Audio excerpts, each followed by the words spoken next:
The Last Battle, Book 20. All the members of the clan had stayed up until midnight, waiting for Jock and Tosh to come back from their scouting trip. After that, MacFuzz and Hilda had sent everyone to bed. Then these two had waited up all night, praying that Jock and Tosh would soon come back. Now it looked as if the Snagron had trapped them. It was nearly dawn. The first pale yellow rays of sunshine were coming over the hilltops. Hilda was shivering. The fire had gone out and she felt cold. She went across to her chest of drawers and took out her thick, woolly shawl. MacFuzz the Buzz looked at the clock on the wall. The time was 5:30. He yawned and stretched his arms. "Oh, well, old girl," he said with a frown. "it's nearly morning. I think I'll just go and have a quick look round. You never know, Jock and Tush may still turn up. Maybe they escaped somehow. I don't suppose I'll be gone for many minutes." MacFuzz the Buzz stepped out into the glen. Suddenly, a big black rook came flying down from a nearby fir tree. "Caw!"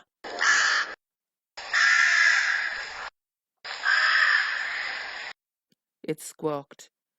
MacFuzz was so surprised that he nearly jumped out of his skin. He turned to look at the big black bird. It seemed to be quite friendly.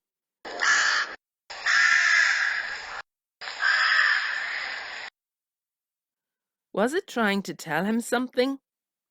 If not, what did all this squawking mean?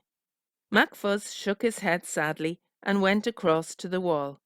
Slowly he climbed the wooden ladder and stepped up onto the tower.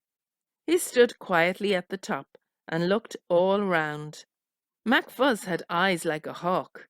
He could see very well, even in the pale light of dawn, but nothing was moving. He groaned. Ugh! He felt awful. He couldn't forget that he had allowed the scouting party to go down to the Glen of Gloom. He knew he would never forgive himself if the Snagron had caught and murdered them. He was just starting to climb back down the ladder when he saw something out of the corner of his eye. Turning quickly, he strained his eyes to see in the faint light. For a moment or two, he thought he was dreaming. Frowning, he rubbed his eyes and looked again. Far away on the distant hilltops, something was creeping downwards. He counted 3 little shapes. That must mean that all 3 fuzzbuzzes were coming home. Jock and Tosh must have set Don free. They were all safe and sound. MacFuzz was so pleased that he did not hesitate. He forgot all about the ladder and with a loud shout came leaping down to the ground. "Hooray! Hooray!" he shouted and went dashing off to meet them. Everyone else came rushing outside to see what was happening. Before long, everyone was running swiftly up the hillside. But MacFuzz the Buzz had a very good start, and he was the first to reach them. The 3 friends were in a terrible state. They had been roaming around the hills all night, and they had lost their way several times in the darkness. They all looked as if they were in a daze. Don was first. His nightgown was in rags and tatters. His feet were bleeding badly where sharp rocks and stones had cut into them. He couldn't stop yawning. He was so drowsy he was nearly asleep. Jock was second. He looked as if he was ready to drop. His kilt was torn and dirty, and his pockets felt so heavy. He couldn't see properly. Everything was just a blur. He was weak and confused, and he kept forgetting where he was. The only thing he knew was that he had to keep marching away from the Glen of Gloom. Tosh was third. He kept his hands hidden behind his back. They were red raw and they hurt a lot. The rope had cut into them when he had pulled Don out of the cave. The 3 friends were worn out. They had never felt so tired in their lives. When MacFuzz arrived, they just sprawled out on the ground. Soon the rest of the clan came crowding round. Between them, they helped to carry the three friends down the hill. Then they all crowded into the first little house they came to, and the door was firmly closed. When everyone had found a seat, Tosh began to explain what had happened. The clan shuddered when Tosh told them about the Todons. They were big green brutes, he said in a whisper. They had purple blotches on their skin, and they had big powerful arms and legs. They were horrible, and they had wet slime and weed sticking to them. They had sharp claws and teeth too. One of them was called Croaker, and the other was called Squealer. They kept fighting each other. I hated Squealer. I think he wanted to eat me. Then Tosh explained how Jock had made them look for a way out, how they had found the big nest floating on the underground lake, and how they had tried to smash the eggs it contained. He told the clan that they had been chased away by thousands of bats, and that in the end they had made their escape through a small hole in the roof. As soon as Tosh had finished this spine-chilling story, everybody clapped.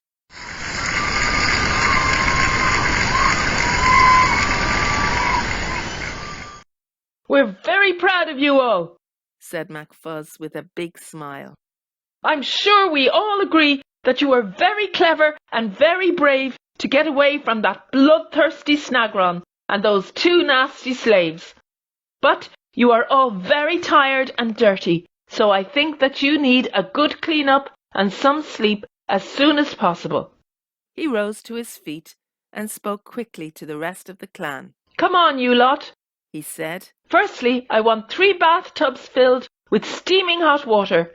Secondly, I want 3 bars of soap and 3 dry towels. And thirdly, I want someone to cook a hot meal for our 3 hungry friends.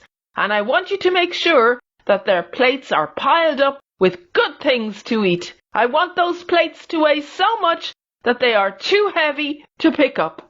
And after they've eaten, they must have a sleep, and no one will be allowed to disturb them or to wake them up. Then, when they're feeling better, we're all going back to raid the Glen of Gloom. We're going to sort out that murdering Snagron for the very last time. We're going to teach her one last lesson. Mark my words, we'll make her wish that she'd never set eyes on us. We'll put an end to all her bragging and boasting.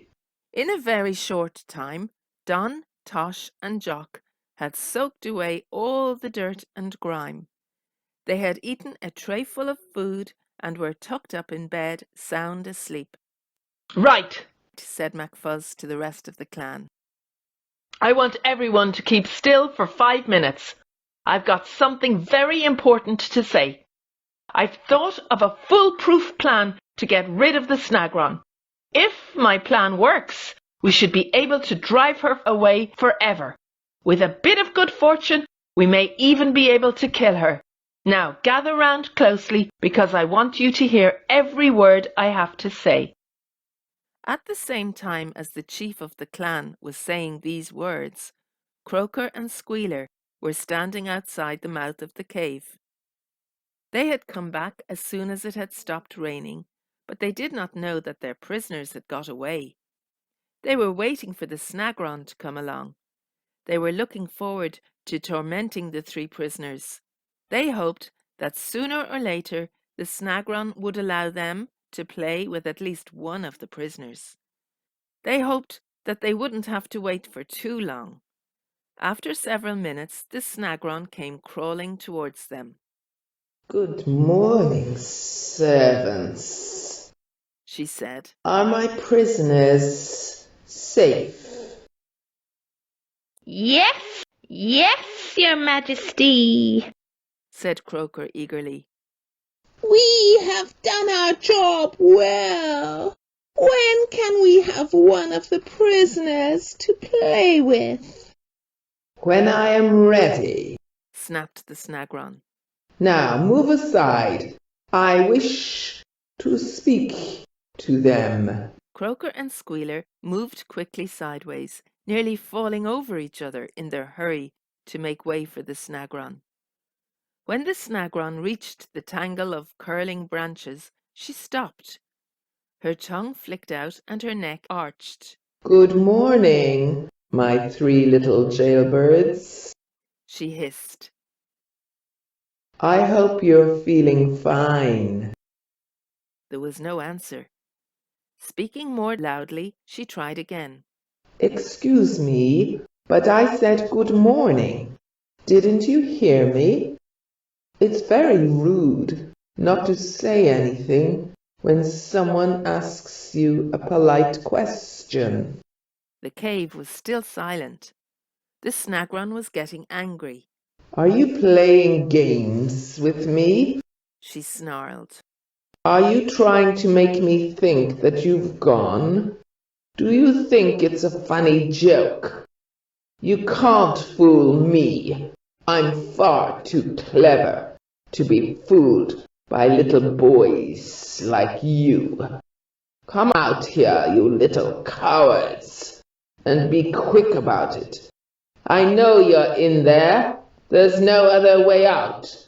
Come on, you can't hide away forever. There was still no answer. The Snagron's eyes glittered spitefully. Her tail swished. Her jaws snapped. All right, She growled. I've got plenty of time. I can wait here all day if I have to. You won't be so keen to stay in there when you start to feel hungry and thirsty. And when you do come out, we'll have a lovely little game. I can think of lots of super ways to have some fun. I'll start off by giving you all a little hug. How would you like to be squeezed so hard that you turn a deep purple color? You just stay in there for a bit and think about it. The Snagron turned to look at Croaker and Squealer. You two can go to the top of the twisty path and keep a lookout. She hissed quietly. And make sure that you catch anyone who tries to enter my glen. The two Toadons bowed quickly, then set off along the path. The Snagron turned back towards the cave. She pretended to yawn, then she lay down by the side of the green pool. I'm the queen of the Glen of Gloom. She boasted.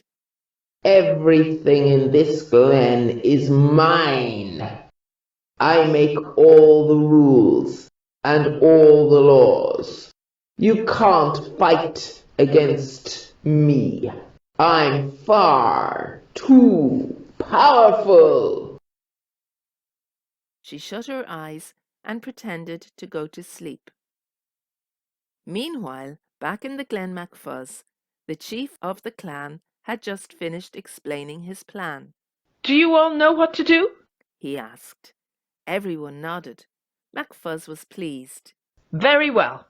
He said. We'll set off this afternoon, so you've got plenty of time to get ready.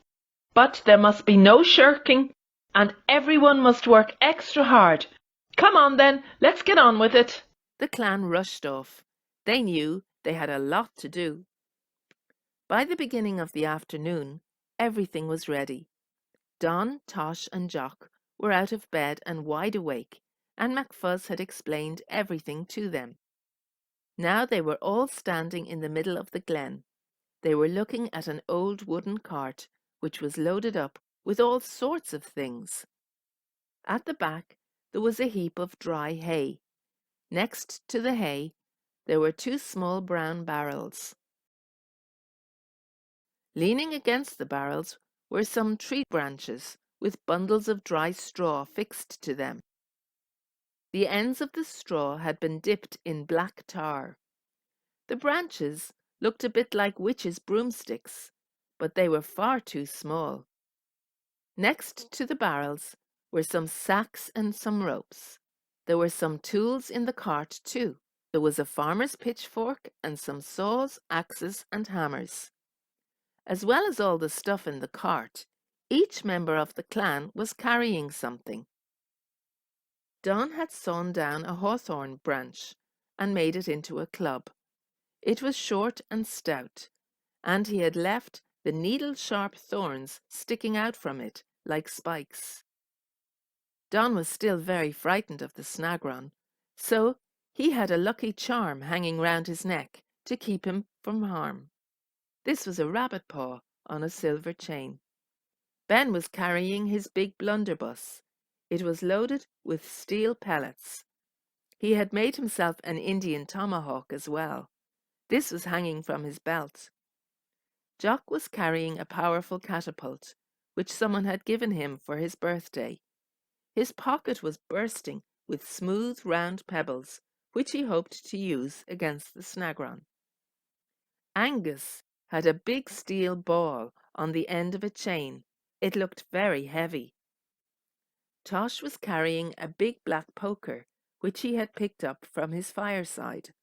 Hilda and Windbag were the only ones who were not carrying something to fight with. Hilda was carrying her first aid box. It was full of sticking plasters and tubes of cream.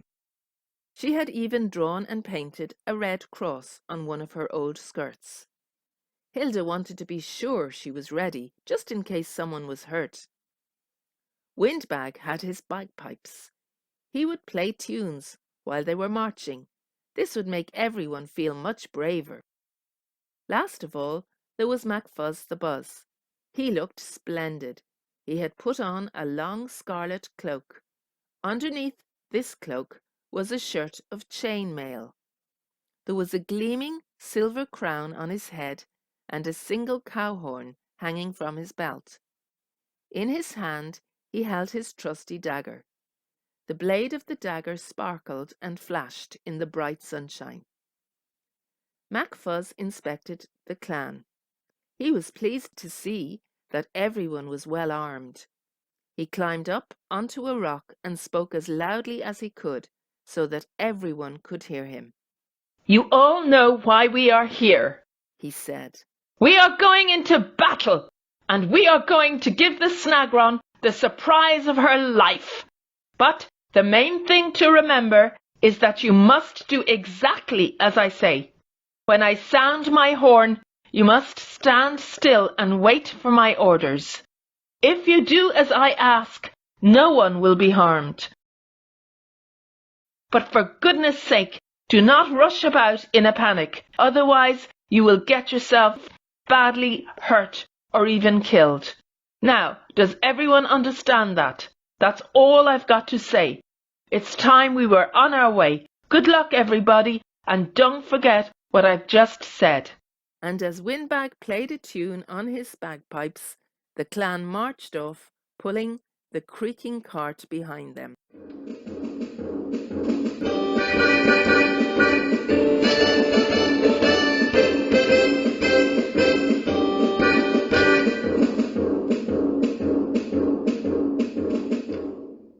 Back in the Glen of Gloom, the Snagron was tired of waiting. She scowled at the mouth of the cave, wondering what to do next. It was a puzzle. Her prisoners should have come out by now. She crawled up to the tangle of branches and gazed into the murky darkness. There was nothing to be seen. She thought that her prisoners must have hidden in the darkest part of the cave. Very well, she muttered. If they refuse to come out here, I'll just have to open up this prison and go in to find them myself. She arched her neck and fixed her eyes on the tangle of curled and twisted branches. A soft murmuring sound came from deep within her throat. At first, this sounded like sweet singing, but soon it turned into a harsh, growling sound. The growls became louder, and the twisted tree began to bend and sway. She raised her head and dazzling flashes of blue and orange light came shooting from her eyes. The tree seemed to blaze up in a crackling fire of blue and orange flames. But the tree itself did not burn. Very slowly, the twisted branches began to uncurl and draw apart. Soon they formed a dark archway, opening the way into the cave. The Snagron began to crawl in. Quickly she slithered towards the first tunnel. Before long, she was crawling into the room full of rotting bones. First of all, she saw Tosh's scarf. Then she saw the pile of burnt matches. Looking at the rocky wall, she was amazed to see a trail of nails leading upwards. Then, far above her head, she saw the rays of sunlight coming through the hole in the roof. 1,000 curses! Her prisoners had escaped. The Snagron was so angry she nearly burst a blood vessel. Her scowling eyes were red and bloodshot and full of hate. Her mouth foamed and dribbled. Her head shook. Her tail was looping and curling with anger. Snapping her terrible jaws, she looked up at the roof. Very slowly, she licked the dribbles of foam from her lips. Then these awful, blood-curdling words came spitting from her mouth. I'll kill them! I'll kill them! I'll murder them all! I'll claw out their eyes! I'll bite off their noses! I'll peel the skin from their scrawny arms! I'll wait until they're so hungry they're nearly starving, and then I'll make them eat cockroaches, spiders, and toads. I'll drown them in the deepest part of my pool. I'll build a fire of red-hot coal, then I'll roast their brains and have them on toast. I'll make them pay. I'll torment them for days, weeks, months, and years. They'll moan and groan. They'll weep and wail. They'll cry and bawl. They'll squawk and squeal. They'll croak and gurgle. They'll quiver and quake. They'll squeak and scream. They'll howl and yowl. They'll pray. They'll beg me to set them free. They'll squirm with terror. I'll kill them! I'll kill them! I'll kill them all! Suddenly the Snagron stopped. Her eyes glittered craftily. I will rest for a short while, She said quietly. and when I feel fresh, I will take Croaker and Squealer with me to the Glen Macfuzz. Then I will deal with the entire clan once and for all. But the Snagron did not know that there was no need to go to the Glen Macfuzz. The clan were on their way to meet her. At the same time as the Snagron finished speaking, the clan reached the outskirts of the Glen of Gloom. Now they were beginning to creep down the crooked pathway as silently as possible. Suddenly, 2 ugly green shapes jumped out in front of them, barring the way. Everyone froze in horror. It was Croaker and Squealer. They were further down the slope, standing just in front of the prickly bushes. The 2 Toadons began to creep slowly upwards. Macfuzz lifted the horn to his lips and gave one short, sharp blast. Get the sacks out of the cart! He ordered. Quickly, Tosh and Ben unloaded the sacks. Open them up! Commanded Macfuzz. One of the sacks was quickly ripped open, and a sparkling white powder trickled out onto the ground. That's salt. said MacFuzz. Now, open the other one. The other sack was full of pepper. I want everyone to get a handful of salt and a handful of pepper, said MacFuzz. Then, when the Toadons get near enough, I want you to fling the pepper into their eyes. Save the salt for a moment or two, and then aim it at their skin. Then we'll see what happens.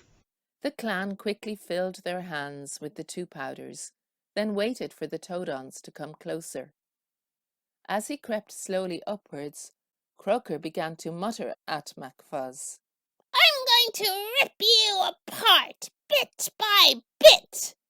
Yes, yes, said Squealer, licking his lips. I've been looking forward to this for a long, long time. MacFuzz waited until the Toadons had got a bit closer, and then he shouted, 1, 2, 3, now! A cloud of red pepper went sailing towards the 2 monsters, and it was right on target. It hit them smack in the eyes. The Toadons squeaked and squealed as the pepper hit them. Their eyes began to water, and they were unable to see. They choked and sneezed and clawed at their eyes, trying to get the pepper out, but it was no good. Right, now for the salt, shouted MacFuzz. This time, white clouds of salt sailed towards the helpless Toadons. Before long, they were white from head to foot. And now an astonishing thing began to happen. The clan looked on in amazement as the 2 frightened monsters began to shrink and shrivel. It works! It works! shouted MacFuzz, looking very pleased with himself. Those Toadons live in water, and their skin needs to stay wet. The salt is drying them out. They won't last long now. And MacFuzz was right. The 2 Toadons seemed to simply fade away. Before long, they collapsed to the ground, squirming in pain as the salt burned into their skin. They moaned softly and then lay still. MacFuzz shuddered. He felt sorry for the Toadons, but he knew that they would have killed and eaten the clan without feeling any pity at all. He turned to look at his small army. That's got rid of the Toadons, he said grimly. Now it's the Snagron's turn. Come on, boys, let's get on with it. Everyone knew what to do. MacFuzz had trained them well. Big Ben used the pitchfork to unload the pile of hay from the cart. The rest of the clan took armloads of hay down the slope to the prickly bushes. Then they heaped little mounds of hay around the roots of the closest bushes. When they had finished, MacFuzz took one of the funny-looking broomsticks down from the cart. He asked Angus to strike a match and light the straw at the end of the broomstick. This straw was coated with thick black tar. Soon the straw was burning well. Now everyone knew what the broomsticks were for. They were going to use them as burning torches. The rest of the clan picked up the other torches. Without saying a word, MacFuzz went round and lit each torch. Then he strode down to the little heaps of hay. The rest of the clan strode after him. They all stood in a line. Breathing deeply, MacFuzz raised the horn to his lips.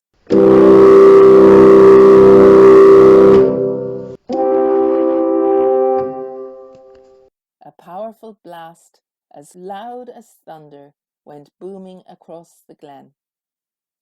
It woke up the Snagron, who was sleeping soundly deep inside her cave. And as she slithered out to see what was happening, the members of the clan set fire to the hay. A shower of sparks slowly drifted upwards. The fire began to crackle and blaze. Soon red-hot flames were reaching for the sky. The prickly bushes twisted and turned awfully as the swirling flames surrounded them. Some of the fuzzbuzzes could have sworn that the bushes moaned and groaned, as they burst into flames.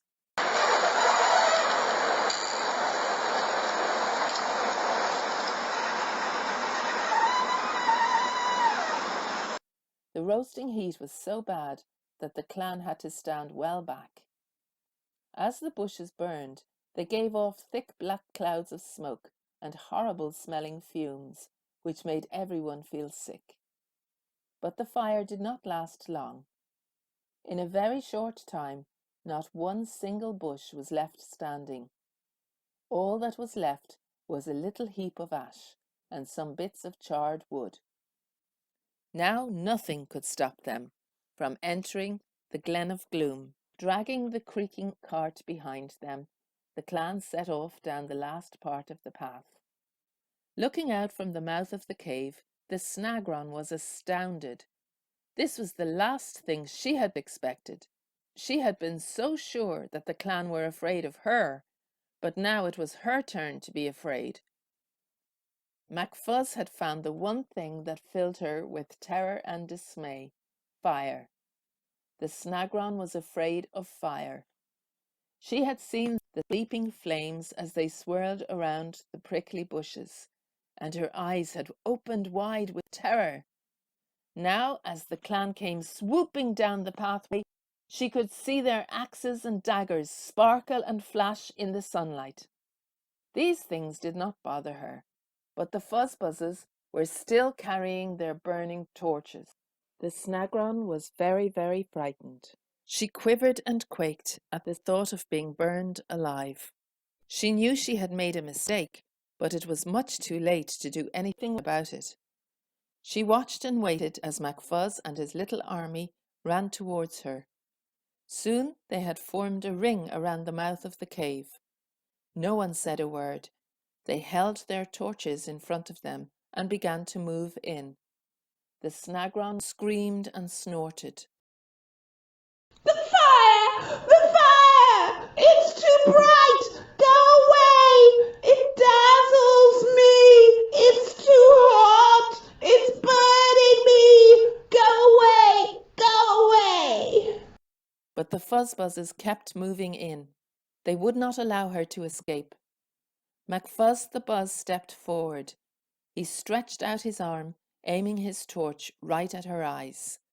The Snagron was in agony.